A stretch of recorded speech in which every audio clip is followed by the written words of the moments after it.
Senior నటి, నిర్మాత కృష్ణవేణి గారికి నివాళులర్పించడానికైతే ప్రస్తుతం మనతోటి డైరెక్టర్ గారు ఉన్నారనమాట. సో, వారికున్న అనుబంధాన్ని గూడా అడిగి తెలుసుకునే ప్రయత్నం చేద్దాం. So, hi sir. హలో అండి. అదే కృష్ణవేణిమ్మ గారితో యాక్చువల్‌గా నాకు స్ట్రెయిట్‌గా ఆవిడని చూశాను, మాట్లాడాను 1, 2 సందర్భాల్లో.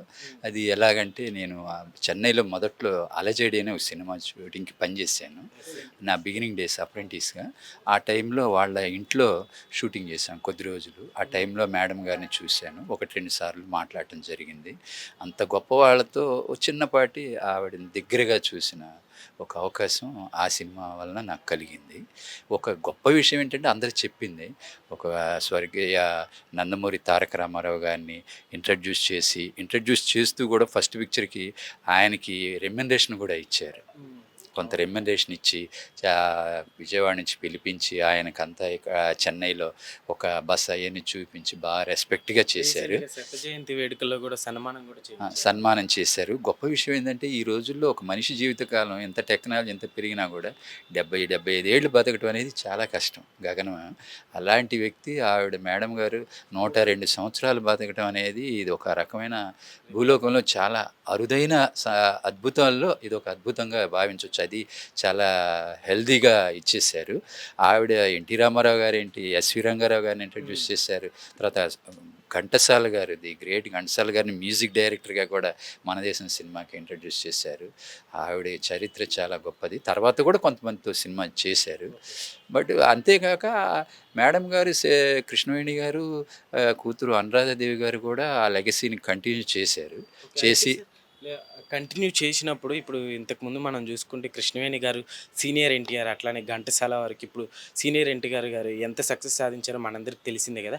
అయితే అవకాశాలు లేని టైంలో కావచ్చు, అట్లానే ఇప్పుడు ఈ జనరేషన్‌లో అంటే వాళ్ళ ఫ్యామిలీలు ఇప్పుడు చూసుకుంటే చాలామంది హీరోలయ్యారు కదా.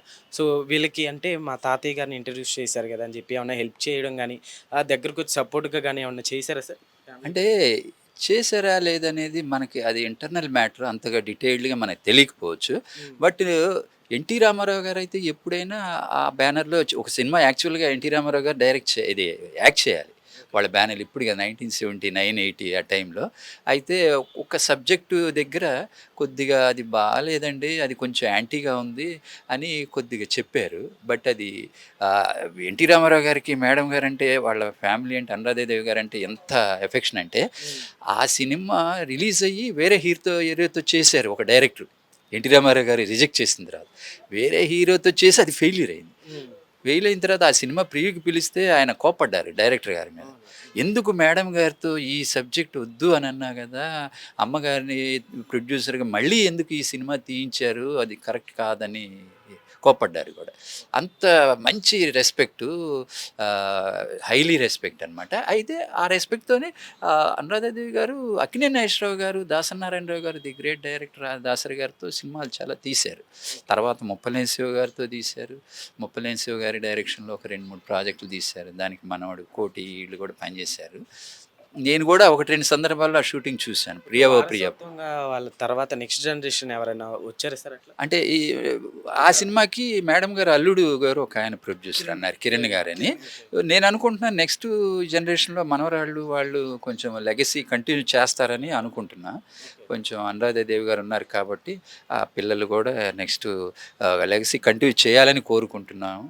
అందరూ ఎందుకంటే ఈ కృష్ణవేణి గారి పరంపర తర్వాత మీర్జాపూర్ జమీందారు గారు ఎవరైతే మీర్జాపురం రాజయ్య గారు ఉన్నారో హ్మ్. ఆవిడ ఆయన వైఫ్ మేడం గారు కృష్ణవేణి గారు అది ఇంకా కంటిన్యూ అవుతుందని ముందు ముందు కావాలని తెలుగు సినిమా ఇండస్ట్రీలో కృష్ణవేణి గారు చిరస్థాయిగా నిలిచిపోయేలాగా ఇక్కడ మన ఫిలిం నగర్లో కొంతమంది విగ్రహాలు అయి పెట్టారు. Yes sir. అలాగా ఒక విగ్రహం కూడా దాసరి గారు మన రామనాయుడు గారు తర్వాత ఇంకా కొందరు వాళ్ళ పక్కనే కృష్ణవేణమ్మ గారి విగ్రహం కూడా ఒకటి పెట్టి ఆవిడ్ని గౌరవించుకోవడం అది మనల్ని మన తెలుగు సినిమా ఇండస్ట్రీయే గౌరవించుకున్నట్టుగా అవుతుంది.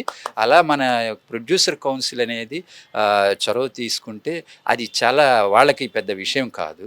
100% ఇది జరుగుతుందని కోరుకుందాం, ఆశిద్దామండి. సార్ అయితే ఇప్పుడు సీనియర్ నటి, నిర్మాత ఒక ఎన్టీఆర్ లాంటి దిగ్గజం లాంటి నటుడిని ఇంట్రడ్యూస్ చేసినటువంటి మేడం గారు చనిపోతే సో ఇండస్ట్రీ నుంచి చాలా తక్కువ మంది అసలు ఎవరు వచ్చినట్టుగా కనిపిస్తలేదనమాట. సో ఏం చెప్తారు మీరు? అంటే ఇది దురదృష్టకరం. నిజానికి చాలామంది రావాలి. అయితే ఏంటంటే కొద్దిగా దీనిలో ప్రొడ్యూసర్ కౌన్సిల్ వాళ్ళు కానివ్వండి, కొంత ఇనిషియేషన్ ఇంకొంత తీసుకునుంటే దానికి ఒక ఎక్స్‌పోజర్ తీసుకొచ్చి కొంచెం బాగా గ్రాండ్ స్కేల్‌లో అంతిమయాత్ర అనేది జరగాల్సిన అవసరం ఉంది. బట్ దురదృష్టవశాత్తు అనుకున్న రీతిలో అంత జరగలేదు. కొన్ని దురదృష్టకర పరిణామాలు అవి పెద్దవాళ్ళు వాళ్ళు చేసి పూనుకోవాల్సిన విషయం. అది అలా జరగకపోవడం అనేది కొంత బాధాకరమైన విషయం. Okay sir. సార్ మీరు చెప్పండి. మీకు ఎట్లా ఉండేది సార్ మీరంతటి హ్మ్. సార్ నా పేరు కోటేశ్వరరావు. నేను ఈ సినిమాకి కృష్ణవేణి గారు వాళ్ళ కూతురు అనురాధాదేవి గారు తీసిన సినిమాకి నేను అసిస్టెంట్ డైరెక్టర్‌గా జాయిన్ అయ్యాను. అప్పటికి ఆ కృష్ణవేణి గారు ఈ ప్రొడక్షన్ హౌస్‌కి సంబంధించిన పనులన్నీ పైన ఆమె పర్యవేక్షణలోనే జరుగుతున్నాయండి అన్నీని. ఆమెతో చేస్తున్న నడిచినటువంటి అంతా నాకు చాలా హ్యాపీ అనిపించేది. ఆమె ఇలాగ అవ్వటం చాలా చాలా బాధాకరంగా అనిపించింది. కానీ ఇప్పుడు నాకు తెలిసినంత వరకుని ఎన్టీఆర్ గారిని పరిచయం చేశారనే కాదు కానండి, ఎవరిని పరిచయం చేసినా కానీ ఆమె ఒక మనం మర్చిపోవాలంటే ఇండస్ట్రీకి 2 కళ్ళు అంటారు కదా జనరల్‌గాని. ఆ 2 కళ్ళుల్లో ఓ మొదటి కన్నుగా భావించి అది ఎన్టీఆర్ గారు అటువంటి వ్యక్తిని పరిచయం చేసినందుకు మాత్రం ఆమెకు నిజంగా హ్యాట్స్ ఆఫ్ అని చెప్పాలి. ఇప్పుడు వాళ్ళ మనవలో ముని మనవలు ఎవరైనా ఇనిషియేట్‌గా తీసుకుని వీళ్ళకి వీళ్ళ మనవలు కృష్ణవేణి గారి మనవలు ఎవరైతే ఉన్నారో ముని మనవలు వాళ్ళు ప్రొడ్యూసర్స్‌గా ఏదైనా సినిమా చేస్తే మంచిగా మళ్ళా వాళ్ళు ఓ లైమ్ లైట్‌లోకి వస్తారని చెప్పి ఆశిద్దామని చెప్పి అనుకుంటున్నాను సార్. ఇంకా మంచిగా సెటిల్ ఇండస్ట్రీలో సెటిల్మెంట్ అనేటువంటిది కాదు కానీ వాళ్ళు అలాగ పరిచయం చేసుకుంటూ వెళ్ళారు. అది వీళ్ళకు ఉండాలి. వీళ్ళ మనవాళ్ళు మునిమనవాళ్ళు కానీ ఏదైనా కానీ మా తాతని పరిచయం చేశారు, మా నాన్నగారు పరిచయం చేశారని చెప్పి వీళ్ళు కూడా అప్పుడప్పుడు గుర్తు చేసుకుంటే చాలా మంచిది. మరి అది ఇప్పుడు యాక్చువల్గా మేము ఈరోజు వచ్చాము, మరి నిన్న ఎవరు వచ్చారో తెలియదు, మీడియాలో కూడా చూడలేదు. మరి ఇంకా రేపు ఎల్లుండి వస్తారేమో చూద్దాము. రేపు వచ్చే ఆదివారం అయితే మాత్రం ఈ కార్యక్రమం ఎక్కడ పెడుతున్నారట. ఆ రోజు కూడా అందరూ రావచ్చేమో.